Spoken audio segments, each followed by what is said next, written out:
नमस्कार। YouTube channel math era and civil engineering by RP Vyas एवं Teachmint app की ओर से मैं आरपी व्यास यानी राजेंद्र भैया जी, diploma 3rd year 5th semester civil branch के उन सभी स्टूडेंट का हार्दिक स्वागत एवं अभिनंदन करता हूं जिनको सब्जेक्ट कोड CE 5001 यानी कि design of steel and RCC structure के अंदर A+ ग्रेड लेके आनी है।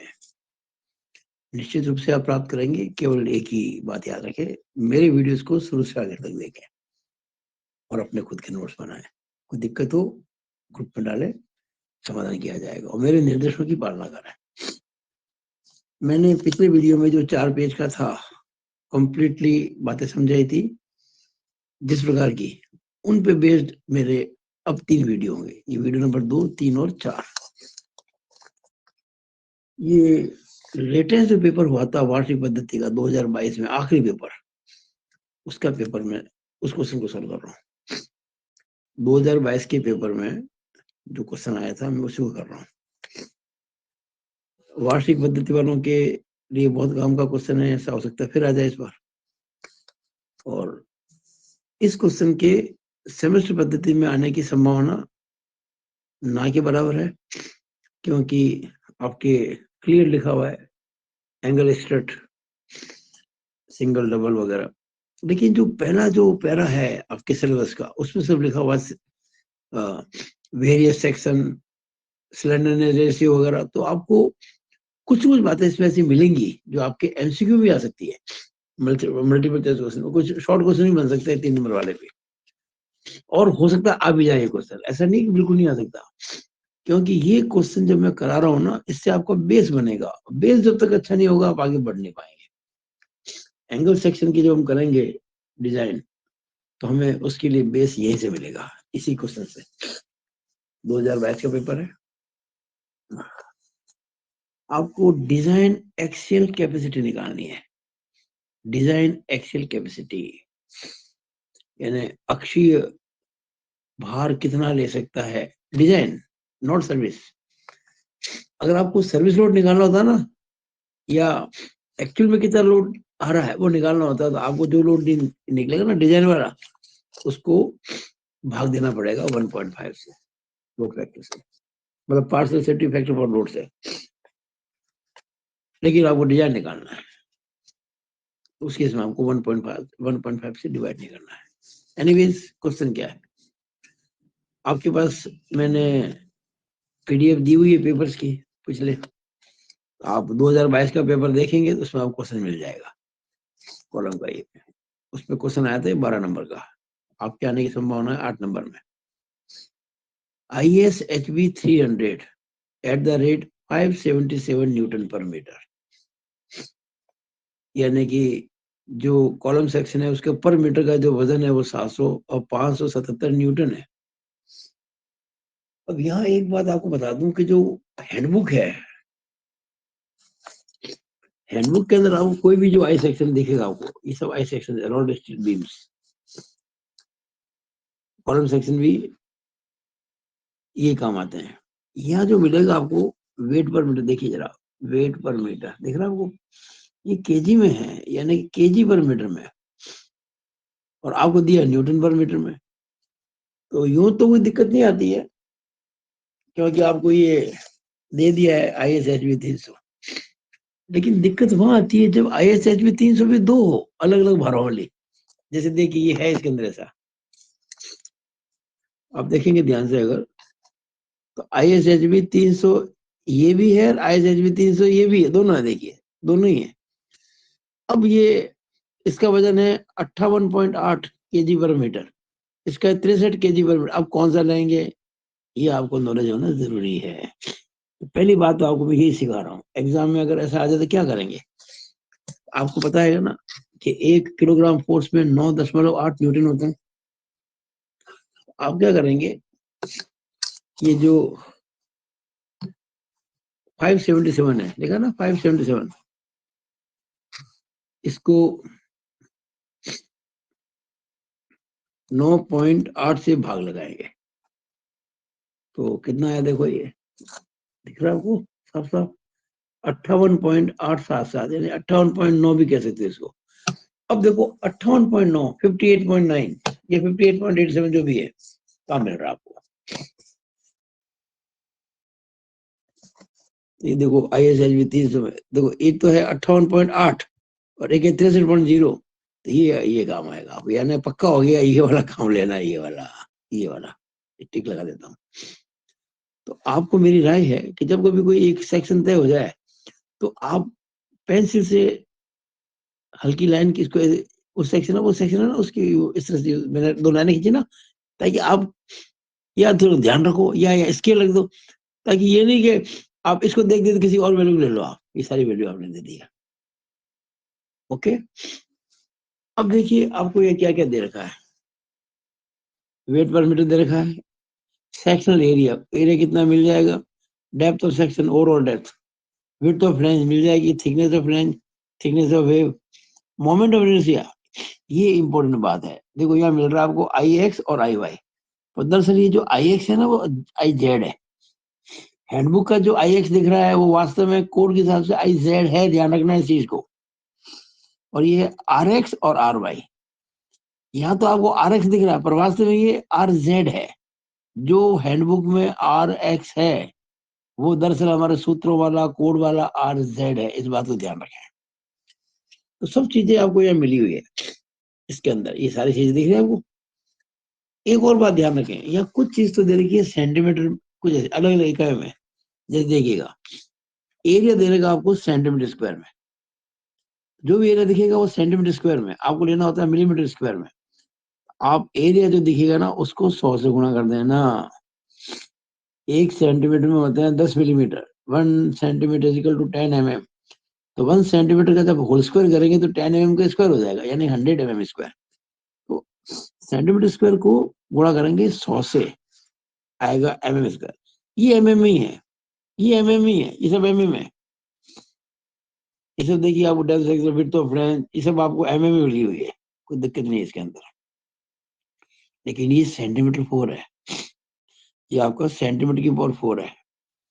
जब सेंटीमीटर की पावर 4 है तो फिर आपको इंटू करना पड़ेगा 10 की पावर 4, तो 1 सेंटीमीटर में होते हैं 10 मिलीमीटर, तो 1 सेंटीमीटर पावर 4 करेंगे ना तो वहां 10 की पावर 4 करनी पड़ेगी। 10 की पावर 4 कितनी होती है, 10 into 10 into 10 into 10, 100 into 10, 1000 into 10,000, 10 की पावर 4। तो 10⁴ से मल्टीप्लाई करना पड़ेगा तब बनेगा mm4 में। और RX RY को जरा ध्यान से देखो, ये सेंटीमीटर में दे रखा है, हमको चाहिए में। तो जो RX RY की वैल्यू, यानी कि जो RZ और RY की जो वैल्यूज है वो दे रखी है सेंटीमीटर में, आपको 10 से गुणा करना पड़ेगा। You have to multiply by 10 ताकि में आ जाए। अब मैं इधर ज्यादा डीप में नहीं जाऊंगा क्योंकि हर बात में आपको कोड की समझा चुका हूं। तो पहला स्टेप, मैं इस फॉर्म ये जो क्वेश्चन है ना 2022 का, इसको 2 मेथड से करूंगा। पहला मेथड इस वीडियो में जो using tables not formulas, table से करूंगा। और दूसरा मेथड इसका होगा वो है फॉर्मूला से, वो होगा वीडियो नंबर 4, वीडियो नंबर 4 होगा। वीडियो नंबर 3 जो होगा वो वैलिड सेक्शन का होगा, वो भी हमारा टेबल से होगा। तो पहले 2 क्वेश्चन मैंने किए टेबल से, उसके बाद किए फॉर्मूले से। तो पहली बात क्या लिखी मैंने, फॉर ये जो सेक्शन दे रखा आपको कौन सा, ISHB 300 @ 577 न्यूटन पर मीटर, यानी कि वो जो मैंने बताया था आपको केजी पर मीटर, समझा दिया था मैंने आपको, ये 58.8 केजी पर मीटर। इस सेक्शन के लिए सारी प्रॉपर्टीज मैंने यहाँ लिख दी है, आपको वैसे लिखनी चाहिए। H overall depth 300 mm, BF width of flange 250 mm, thickness of flange 10.6 mm, TW thickness of wave 7.6 mm।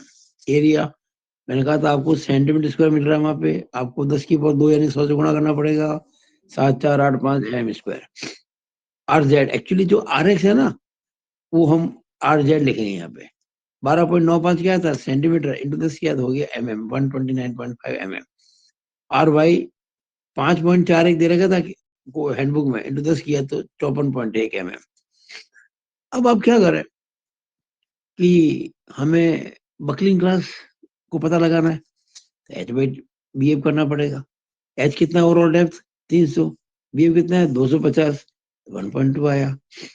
ये कौन सी बात आ रही है, देखिए याद कीजिएगा, जब H अपॉन BF 1.2 से कम या 1.2 के बराबर हो तो ये 1.2 के बराबर है, तो ये वाला केस आ गया। और TF कितनी थिकनेस है आपकी 10.6, इसमें हमारा वो केस आएगा लेस देन इक्वल टू 100 वाला, इसमें वो 40 वाला नहीं आएगा, लेस देन इक्वल टू 100 वाला आएगा। ये केस, ये वाला केस आपके सामने आ रहा है। टेबल 10 पेज 44, टेबल 10 पेज 44,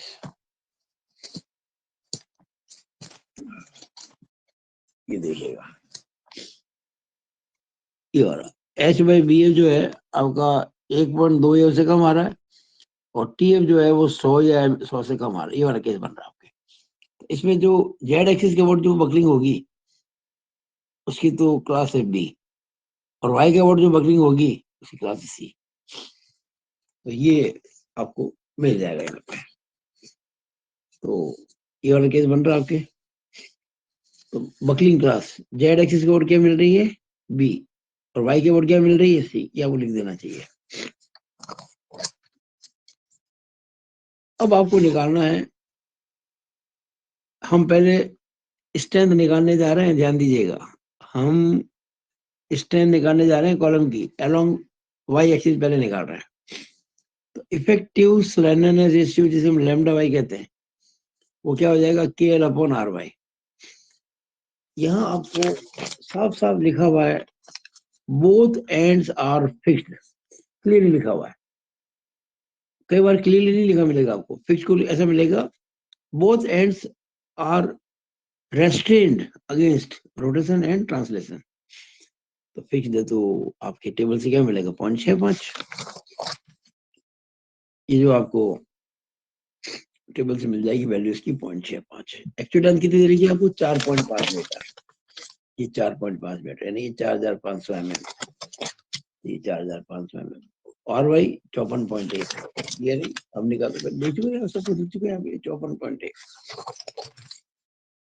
तो आपको मिल गया ये सब वैल्यू जब रखिए आपने यहाँ पे, लैम्डा वाई आपको मिल गया 54.067 मिल गया। अब हमको 50 के लिए पता है, 60 के लिए पता है, 54.067 के लिए कैसे निकालें, हमें इंटरपोलेशन करना पड़ेगा, मतलब कि समझा रहा हूँ मैं आपको। Now for lambda Y is equal to 54.067, जो ये एक तो ये लैम्डा वाई इतना, और बकलिंग क्लास C, हम वाई एक्सिस है ना, ये वाई एक्सिस, तो वाई एक्सिस के अंदर आपकी जो बकलिंग क्लास C होती है, हमेशा ध्यान रखना। बकलिंग क्लास C के लिए आपको टेबल कौन सी काम लेनी है 9C, याद करो 9A में कौन सी क्लास थी A, 9B में B, 9C में C। Page number 42 IS 800।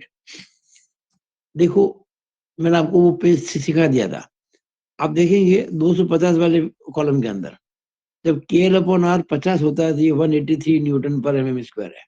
ये जब 60 होता है तो 168 न्यूटन पर mm स्क्वायर है। 50 के लिए इतना, 60 के लिए इतना, तो 54.067 के लिए कितना होगा, तरीका मैं समझा रहा हूँ आपको। अब देख रहे होंगे अगर ये बढ़ रहा है KL अपॉन R तो वो घट रहा है 163, 163, 168 हुआ है। पहले आप ये पता लगाएं कि 183 से 168 हुआ, कितना घटा, कैसे निकाला 183 माइनस 168, याद रखें इस चीज को, 183 माइनस 168 याद रहेगा। ये समझ लो भाई, ये कोड नहीं मिलेगा आपको, आपको समझना पड़ेगा। अपॉन यानी FCD की वैल्यू में जो चेंज है ना, इन दोनों वैल्यू में चेंज वो लिख दिया मैंने। अब ये KL अपॉन R की वैल्यू में चेंज कितना है 60 माइनस 50, 10 लिख दिया 60। ये इसको आप रट लो, यानी कि change of FCD in the numerator and change of KL upon R in the denominator. Okay अब इसको मल्टीप्लाई करो किससे,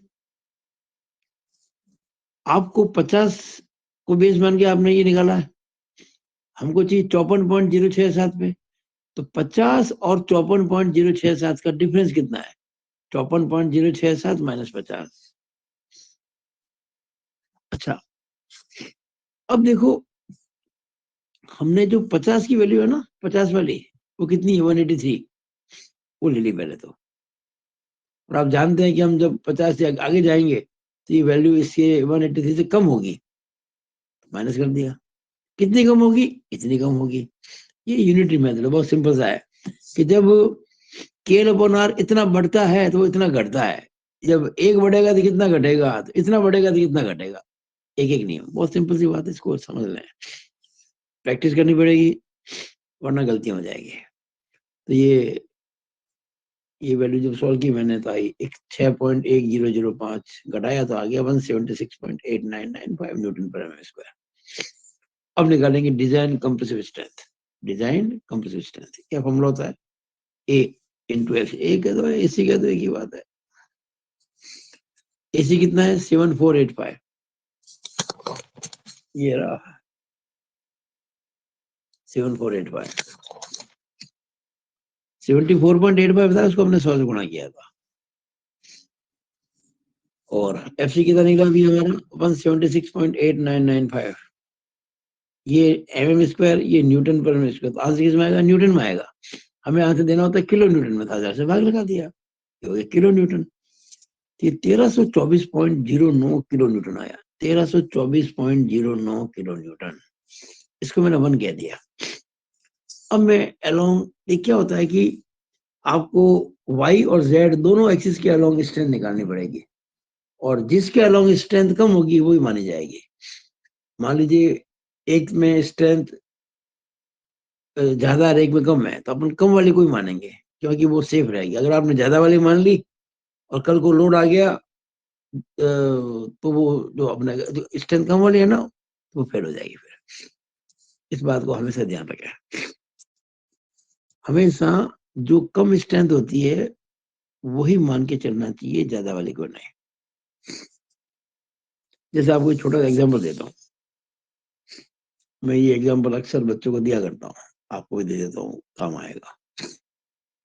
मान लीजिए एक व्यक्ति है, मैं बहुत इंटरेस्टिंग एग्जाम्पल दे रहा हूँ, जरा ध्यान दीजिएगा।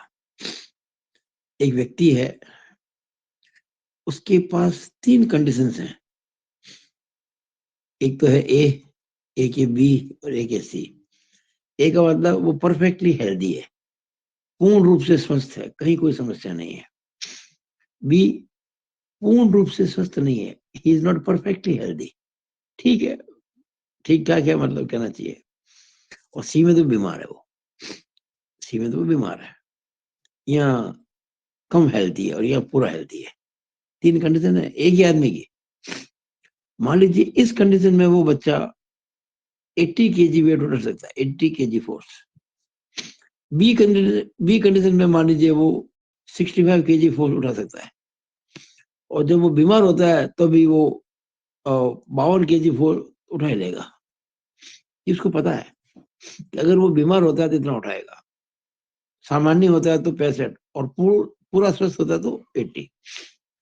अब अगर वो बच्चा कह दे, कोई उससे पूछे भी तुम्हारी कैपेसिटी कितनी है, वो कहे मेरे साथ 80 की है, उसने इतना बताया कि मैं 80 कब लेता हूँ, ये कब, उसने कहा 80 है, ठीक साहब।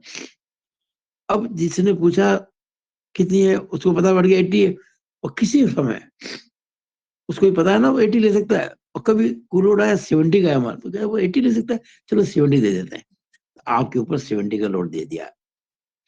अब जिस समय 70 का दिया, उससे वो तो बीमार था, बीमार था तो उठा सकता, 52 नहीं दे दिया, 70 फेल हो गया, स्ट्रक्चर फेल।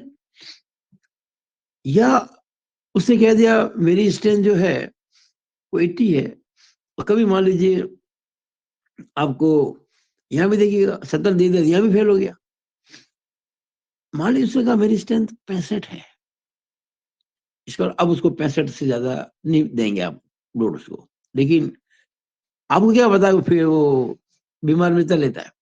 उसने बताया मेरी स्ट्रेंथ 65 किलो की उठाने की, और आपने उसको दिया सिर्फ 60 किलो, उस समय था बीमार, फेल हो गया, तो फिर फेल हो गया। तो लेकिन अगर वो ये कहता है व्यक्ति कि मेरी स्ट्रेंथ भाई 52 kg उठाने की है, वो ये नहीं बताता कि मैं 52 kg कब उठाता हूँ, उसको पता है कि मैं इतना तो उठा ही लूंगा किसी भी कंडीशन में।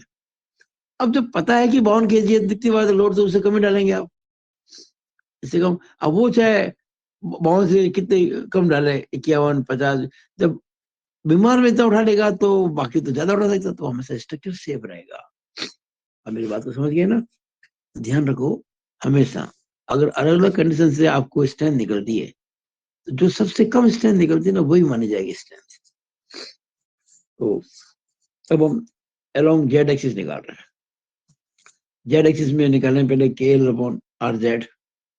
के एल तो वही रहेगा 0.65 इंटू 4500। आर जेड आपको टेबल से अभी बताया था आपको, समझ में आता है ये पिछले पेज पर। हाँ, वो पिछले पेज में ये वाला आर जेड। Are Z